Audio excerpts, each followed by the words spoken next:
now joined by Sridhar of Democrats Abroad. She's from the Chennai chapter. Sridhar, thank you very much for talking to NewsX. Pennsylvania, a very, very crucial state. It seems to have been called for the Democrats. Is that very encouraging? Yeah, that's very encouraging because that's also one of the states that we saw John McCain start to do a little better over the last couple of weeks, and to see that Pennsylvania has gone for Obama is a good sign of some of the other close states as well.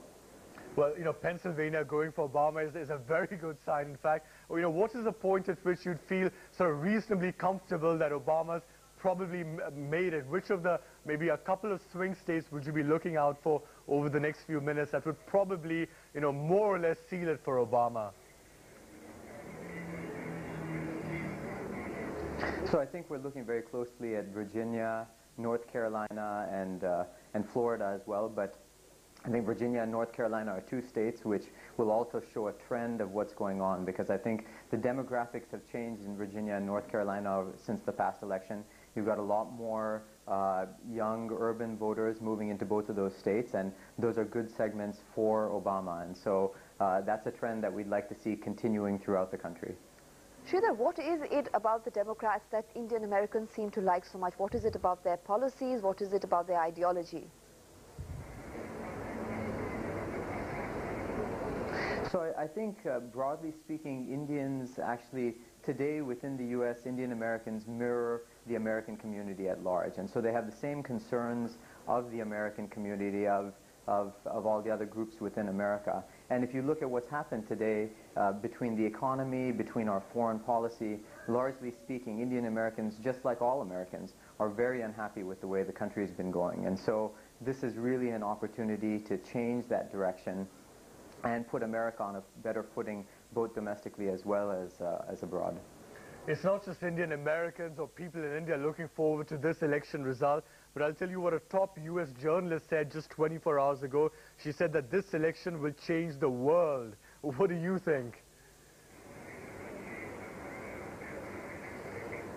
Yeah, I think absolutely. I mean, I think we've seen, especially over the past 8 years, some of the decisions that have been taken in the United States and by the Bush administration have really affected what the last 8 years have looked like, not just in the U.S., but across the globe. I mean, we've gotten into 2 wars that are very unsuccessful, that are going very unsuccessfully right now.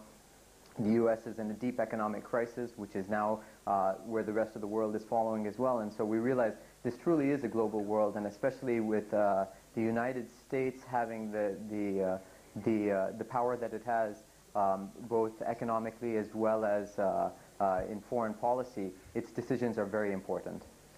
Sridhar, a lot of analysts that we've spoken to in India say that whether the Democrats come on or whether the Republicans do, it is now very clear that India is a country that cannot be ignored, that it's almost as equipoised as China is. And do you attribute to some extent the fact that the Indian lobby now seems to have got its act together far better than it did 4 years ago? Yeah, I think that's part of it. I think also if you look at Indian Americans and Indians in the United States have really made a name for themselves. They're one of the most most prosperous minority within the U.S. And so within all fields, from medicine to technology, now into education and law, and across the board, Indian Americans have really made a name for themselves within the U.S.